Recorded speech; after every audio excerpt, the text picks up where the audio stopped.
Hallo Leute, heute Thema Software-Update G350.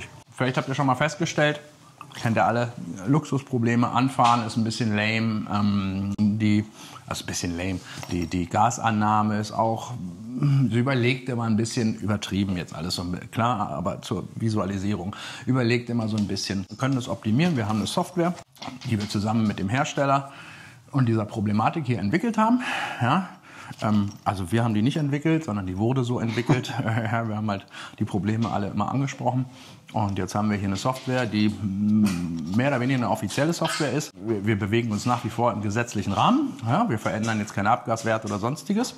Wir optimieren einfach nur das Steuergerät. Also wir optimieren die Programmierung darauf dahingehend, dass das Fahrzeug danach spürbar besser an der Ampel abfährt, spürbar besser am Gas hängt. Auch die Leistungsannahme ist deutlich präziser und schneller gesteuert. Macht also wirklich Spaß. Wer mal auf einer Vespa 300 ein Rexa-Update gemacht hat, weiß genau, wovon ich rede. Okay. Das ist in etwa genau dasselbe. Das war nicht legal, das Rexa war nicht legal. Okay, das ist legal und das ist jetzt eine Sonderaktion, die ihr für eine bestimmte Zeit macht. Das ist eine Sonderaktion, die machen wir jetzt erstmal im Oktober und dann gucken wir erstmal, wie es weitergeht. Genau. Also wer das haben will, mit seiner G350 bis Oktober vorbeikommen, es empfiehlt sich, das sogar gleich noch mit anderen Vario-Rollen zu verbinden. Also wir tunen gerne noch die Vario mit. Nehmen hier Dr. Pudi-Rollen, ist halt eine andere Größe, macht aber dann sich deutlich bemerkbar. Also jeder, der auch nur das Software-Update hat, ist damit schon zufrieden. Kombinierst du das noch mit anderen Sport-Vario-Rollen oder Käseecken in dem Fall, ist der Wirkungsgrad deutlich verbessert. Ich bin ja vor kurzem die neue gefahren, die Serie 2. Die war ja schon ein bisschen anders als die alte. Ist da schon die neue Software sozusagen drauf? Da ist schon die neue Software drauf, ja. Also wir kriegen jetzt sozusagen das hin, die neue Software auf es ist so ähnlich. Vorherige Es Modell ist so zu ähnlich. machen. Es ist nicht genau die Software, aber es ist so ähnlich. So, da haben wir hier ein kleines Gerätchen. Zündung an. Und da müssen wir ein paar Einstellungen vornehmen. Die helfen jetzt natürlich auch niemandem weiter. Wir wollen an das CAN-Bus-System ran und haben hier auf unserem Gerät diverse Software-Einstellungen. Wir nehmen hier ist also es ist für verschiedenste andere Modelle auch. So, haben wir unser G350 Eco-Flash. Lassen es laufen. Jetzt kommuniziert er. Geht los. Fahrzeug wurde erkannt und jetzt hast du ihm nur gesagt, welche Software er da Genau, aufspielen ich habe nur soll. hier sind verschiedene Software drauf. Habe ich nur gesagt, welche jetzt auf das Steuergerät hier kommen soll. Das ist ja relativ gut auch erreichbar, das Steuergerät da unten. Ja. Aber ja, doch ist es. Ist ein bisschen angenehmer. Bei der Vespa ist ja das Steuergerät, also wir reden über die großen 300er. Da ist ja das Steuergerät und die Drosselklappe ein Bauteil. Hier haben wir zwei Bauteile. Das ist ein bisschen angenehmer. Sollte hier mal du hast hier nur das Steuergerät auf der Uhr und nicht den kompletten Drosselklappenkörper mit Steuergerät. Am Ende ist ein defektes Steuergerät immer schlecht. So, jetzt dauert das Ganze ein paar Minuten. Und dann wird sich die so fahren wie das neue Modell. Und dann fährt die sich in etwa so, ja. Genau. Ich bin ja schon mal Test gefahren, ist ein deutlicher Unterschied. Gerade in der Beschleunigung, Gasannahme ganz anders. Man soll nicht erwarten, dass man eine Ducati bekommt. Ja. Das ist klar. Man optimiert das aber dahingehend doch so weit, dass jeder, der das bekommen hat, also das merkt man. Punkt. Man merkt das einfach. Schön. Du bist an der Ampel ein bisschen flotter unterwegs. Im direkten Vergleich, die Vespa schlägt alles. Ja, die ersten 30 Meter, da könnt ihr machen, was ihr wollt.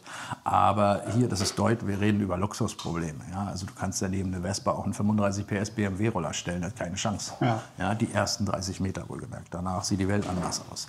Und das ist hier genauso. Aber der Ampelstart wird deutlich optimiert. Und wie gesagt, machst du das noch zusammen mit den Vario-Rollen, hast du auch keine Sorgen mehr. Also dann sind all die Themen, wo manche so, an der Ampel könnte sie ein bisschen besser. Das ist dann gelöst. Ist erledigt. Schön. Ist erledigt, ja.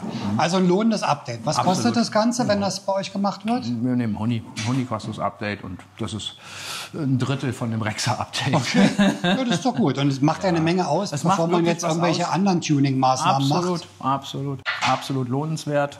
Ja, und macht absolut Sinn. Und also die Kunden, die es schon gemacht haben, ja, alle super begeistert. Und das super ist ein schmaler Taler. Ehrlich schmaler Taler. Wir haben jetzt den Ralf. Der Ralf ist ein Lambretta G350-Fahrer. Und du hast das Update schon gemacht auf deiner? Genau. Wir haben das letzte Woche gemacht. Bin sehr zufrieden damit. Was hat sich jetzt verändert zu vorher? War das jetzt spürbar? Es ist spürbar. Sie hängt wesentlich besser am Gas. Das heißt also beim Anfahren ist sie deutlich spritziger. Gasannahme weicher ein bisschen oder? Ich würde eher sagen, etwas härter. Das heißt, also wenn ich Gas gebe, muss ich je nach Verkehrssituation entweder ein bisschen vorsichtiger Gas geben oder ich kann halt bei freier Fahrt volle Pulle gib ihm. Ne? Okay, also ist schon beinahe zu schnell, meinst du, ja? Nein, es ist nicht zu schnell. Zu schnell kann es eigentlich nicht sein. Gut. Also bist du zufrieden? Hat sich die Investition gelohnt? Sehr Ist ja eine zufrieden. kleine Sache. Ne? Sehr zufrieden. Es lohnt sich in jedem Fall. Vor allen Dingen, was schön ist, es ist ein günstiges Tuning und es geht relativ schnell. Du musst das Fahrzeug jetzt nicht eine Woche irgendwo abgeben oder sonstiges, sondern es geht innerhalb von einer halben Stunde das Thema erledigt. Und grundsätzlich bist du mit deiner G350 zufrieden. Ja, du bist ja auch Vespa-Fahrer, glaube ich. Ne? Ich sag mal so, ich war vorher Vespa-Fahrer. Mittlerweile, ich habe natürlich auch noch eine Vespa, aber mittlerweile fahre ich eigentlich ausschließlich Lambretta in der Stadt, weil nach meinem Empfinden, es fährt sich wie ein kleineres Motorrad. Sie ist wesentlich stabiler, insbesondere wenn man auf der Stadtautobahn unterwegs ist. Sie fährt sich nicht so schlodderig, wenn man jetzt bei einer höheren Geschwindigkeit ist, und sie ist einfach wesentlich stabiler, insbesondere auch in Kurvenlagen. Und du bist ja auch relativ groß, so von der Sitzposition passt auch alles Genau, super. deswegen die G350, die ist einfach für meine Ergonomikbedürfnisse optimal. Schönes Fahrzeug, stellen wir demnächst mal vor. Gerne. Ralf, ich danke dir erstmal für dein Feedback. Ich danke dir. Und dann sehen wir uns demnächst beim Umbau nochmal. Genau. So, ich habe jetzt noch schnell den Manfred abgefangen, denn Manfred ist auch G350-Fahrer und hat gerade das Update machen lassen, oder? Genau. Dieses ECU-Software-Update. Wie ist dein erster Eindruck? Du bist schon eine Runde gefahren jetzt damit. Ja, es ist eine andere Dynamik zu spüren eigentlich. Vom Geräusch her habe ich das Gefühl, die ist ein bisschen lauter geworden eben. Okay. Also ein bisschen aggressiver eben, aber setzt natürlich auch oder setzt sich auch um in der Beschleunigung eben eigentlich. Also da merkt man schon deutlich was.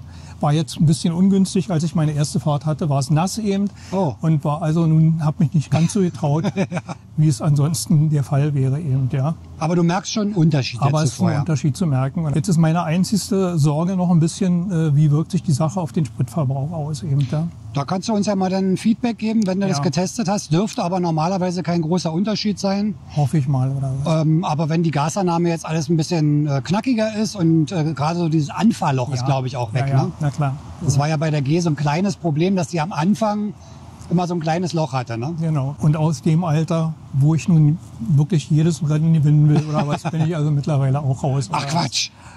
Sag an! Stimmt doch gar nicht. Nee, Doch, aber sehr aber schönes Teil. Ein bisschen Spaß haben oder was. Ja, ist ja auch schön, wenn es dann einfach ein bisschen gleichmäßiger beschleunigt und dieses Ja. Loch am Anfang Genau, da weg genau. ist. Ne? Daumen nach oben, ja. Alles klar, Daumen nach oben. Also wer das machen möchte, kann bei euch einen Termin machen. Geht ja auch recht fix. Ich glaube, eine halbe Stunde ist gemacht. Ja, ja, das kann man mal immer zwischendurch schieben. Also nicht vorbeikommen und sagen, Tagchen jetzt, Okay. ja, sondern vorher anrufen. Aber ansonsten, ja klar, das kriegen wir zwischendurch hin. Gut, ich packe nochmal die Kontaktdaten unten in die Videobeschreibung rein für alle, die interessiert sind. Und dann einfach eine E-Mail schreiben oder kurz anrufen. Ja, genau. Und dann einen kurzen Termin machen. Das kann, wie gesagt, auch mal zwischengeschoben werden, weil es läuft nur im Oktober jetzt. Ja, aktuell Also wer- haben wir es erstmal auf Oktober begrenzt, damit Ja. wir auch das Ganze ein bisschen koordinieren können. So, wir sind fertig. Ist schon fertig. Ja, Flash Success, alles gut. Er ist erledigt. Ende aus, das war's, das war's, das war's. Wir können hier rausgehen. Die Zündung ausmachen. Stecker So, abziehen. und jetzt hat er Stecker die geflashte abziehen. Jetzt ECU. hat er die geflashte ECU. So, dann stecken wir unseren Diagnosestecker wieder hier hin. Unser Lesegerät weg. Diese Geräte, diese Standalone-Geräte, finde ich deutlich angenehmer, auch zum Fehlerauslesen und, als die Lösung anderer Hersteller, wo man einen PC Übers mit Laptop noch über einen machen Laptop muss, ne? mit einer Software. Stimmt, hier ist alles gleich drin. Standalone-Geräte deutlich angenehmer. Ist auch schon so ein die sind nicht ganz- ja, das ist OBD2-Stecker, ne? das ist schon ein teures. Ja, da gibt es häufig für Adapter und so ein Kram. Und auch hier gibt es massive. Also nur um seine eigenen Fehler auszulesen, kann man ein 20-Euro-Gerät kaufen. Ja, genau. Das ist reicht. ein Universalding. Universal, reicht. Ja. 20 Euro reicht. Wenn man ein bisschen mehr machen möchte, hier liegen wir schon bei 800. Also, ja, Oh, und wenn okay. man noch mehr will, dann da oben sind keine Grenzen gesetzt. Das ist auch klar. Jetzt einmal gestartet.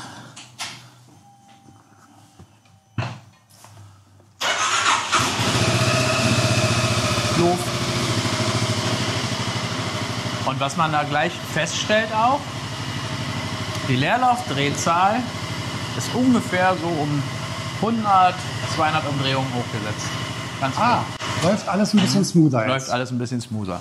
Cool, na dann danke für die Info und Gerne. Ja, wer interessiert ist, Termin machen, vorbeikommen, und flashen lassen und losfahren. Und auf geht's zum Auspacken. Super. Na dann, danke für den Tipp und bis nächste Woche. Bis zur nächsten Woche. Ciao.